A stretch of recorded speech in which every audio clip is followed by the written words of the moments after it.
রোশনাই সিরিয়ালের আজকের পর্বে তোমরা দেখবে রোশনাইয়ের জন্য আরণ্যক কান্না করছে, কেঁদে কেঁদে ভগবানের কাছে রোশনাইয়ের প্রাণ ভিক্ষে চাইছে।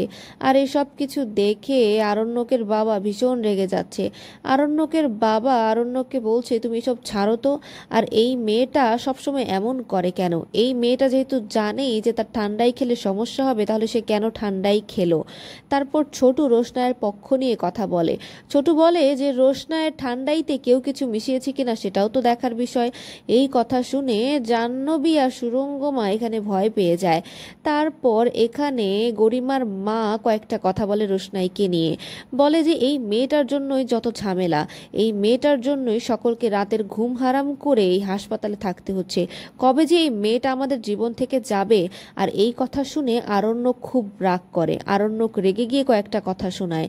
তারপর আরণ্যক গরিমার ওপরেও রাগ করে। গরিমাকে বলে, গরিমা আমি শুধু শান্তি চাই, আমি শুধু চাই রোশনাই ঠিক হয়ে যাক। তারপর গরিমা কিছু বলে উঠতে পারে না। গরিমা শুধু কষ্ট পায় যে আরণ্যক রোশনাইয়ের জন্য এত চিন্তা কেন করছে। আর যেখানে নার্স তো বলেছেই সে ঠিক হয়ে যাবে, তারপর আরণ্যক কেন এত চিন্তা করছে? আরণ্যকের এই রূপ গরিমার কাছে সত্যিই অচেনা।